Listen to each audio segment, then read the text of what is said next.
मस्तिष्क बा ब्रेन आम शरीर एक मुख्य अंग अटे। आमर प्रति कार्यकलाप बा शरीर प्रत्येक कार्य को मस्तिष्क ही नियंत्रण करिथाए। एही सब कार्य मस्तिष्क रे थिबा कोशिका गुड़िक जोगु होइथाए। रक्त प्रवाह, अम्लजान एवं ग्लूकोज उपरे साधारणतः यही मस्तिष्कर कोशिका गुड़िक निर्भर करिथांती। जदि कौनसी कारण यही कोशिका गुड़िक रक्त प्रवाहित होई पारे नाही बा रक्त प्रवाह रे बाधा सृष्टि हुए सेतेबेले यही कोशिका गुड़िक मरी जाती। फल ब्रेन स्ट्रोक हुए बा मस्तिष्क पक्षाघात होता है। तेबे साधारणतः दुई प्रकार ब्रेन स्ट्रोक अच्छी। गोटे हूँ इस्चेमिक ब्रेन स्ट्रोक आउ अन्यटी हूँ हेमरेजिक ब्रेन स्ट्रोक। जदि कौनसी कारण मस्तिष्क को रक्त प्रवाह ठीक भाव हो पारे ना सेतेबेले इस्चेमिक ब्रेन स्ट्रोक होता है। जदि कौनसी कारण शिरा फाटी जाए रक्तस्राव हुए तेबे यहाकू हेमरेजिक ब्रेन स्ट्रोक कहा जाए।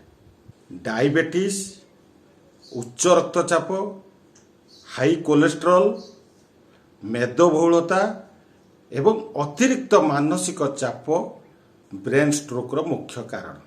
यह छड़ा जदि कौन से व्यक्ति को 60 वर्ष होइतिबो एवं तांको वंशरे जदि आउ काहाकू ब्रेन स्ट्रोक होता है तेबे सही क्षेत्र में मध्य यह वंशानुक्रमिक भाव में केते क्षेत्र में मध्य देखा दिए।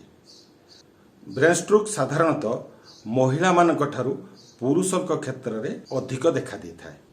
ब्रेन स्ट्रोक रो लक्षण गुड़िक होउची निज शरीर बैलेंस रखि न पारिबा, अर्थात टलमल लागिबा, पाटी खनी बाजिबा, आखि को डबल डबल दिशिबा, आखि को क्लियर न दिशिबा बा जालजालिया दिशिबा, मुह बंकई जिबा बा मुहरे झिमझिमा मारिबा, हाथ रे कौन से जिनस आपण उठेबा को चाहिए उठेई न परिबा बा हाथ कालुआ पड़ीगला भली लागिबा, एगुड़िक होउची ब्रेन स्ट्रोक रो साधारण लक्षण।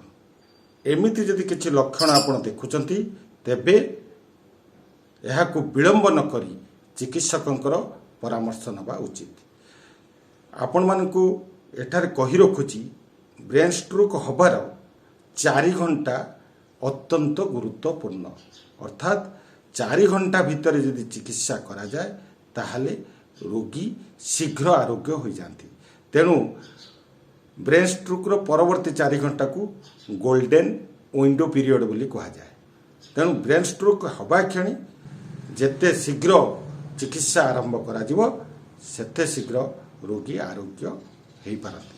तेबे ये जो ब्रेन स्ट्रोक जानिया पाई साधारणतः डाक्तर सीटी स्कैन बा एमआरआई जरिया रे जानी थांती। तेबे ब्रेन स्ट्रोक रो चिकित्सा निश्चित भाव में आजिकल उन्नत शैली रे हो पारुची। जो गुड़िक हेमरेजिक स्ट्रोक बा अधिक रक्तस्राव बा बड़ स्ट्रोक से सब क्षेत्र में ऑपरेशन करा जाई रोगी को सुस्थ करा जाउची। तेणु ब्रेन स्ट्रोक रोगी क्षेत्र में साधारणतः तांकर हृदय परीक्षा करा जाए, कोलेस्ट्रॉल लेवल देखा जाए, मधुमेह उच्च रक्तचाप को डाक्तर देखी या चिकित्सा आरंभ करिथांती एवं केते क्षेत्र में चिकित्सा परे फिजियोथेरापी मध्य ब्रेन स्ट्रोक सुस्थ होबारे बहुत सहायता करिथाए। एभली विभिन्न प्रकार उन्नत चिकित्सा बालाणी।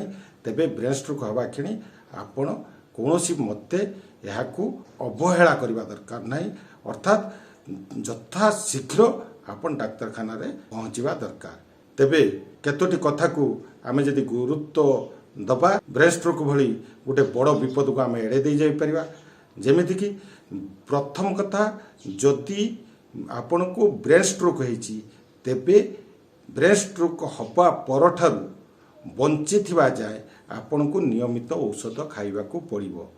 जदि आपण डाक्तरकर बिना परामर्श रे औषध बंद करती पुणी सेकेंड स्ट्रोक हबार संभावना थाए, जहाँकि प्रथम स्ट्रोक ठाରୁ ମଧ୍ୟ ଅଧିକ ବିପଦ ହେଇପାରେ। ତେଣୁ ଏ କଥାକୁ ଆପଣ ଧ୍ୟାନ ଦେବେ। ଏଥିସହିତ ନିୟମିତ ଯୋଗ ପ୍ରାଣାୟାମ ମର୍ଣ୍ଣିଂ ୱାକ୍ ଇଭିନିଂ ୱାକ୍ କରନ୍ତୁ, ସୁଷମ ଖାଦ୍ୟ ଆହାର କରନ୍ତୁ, କୋଲେଷ୍ଟ୍ରଲ୍ ଲେବୁଲକୁ ନିୟନ୍ତ୍ରଣରେ ରଖନ୍ତୁ, ରକ୍ତଚାପ ଏବଂ ମଧୁମେହକୁ ନିୟନ୍ତ୍ରଣ ରଖିବା ସହ ମାନସିକ ଚାପରୁ ଦୂରେଇ ରହିବା ଦ୍ୱାରା ଆମେ ବ୍ରେନ୍ ଷ୍ଟ୍ରୋକ୍ ଭଳି ସମସ୍ୟାକୁ ସାମ୍ନା କରିପାରିବା ବା ବ୍ରେନ୍ ଷ୍ଟ୍ରୋକ୍ରୁ ଆମେ ସୁସ୍ଥ ହୋଇପାରିବା।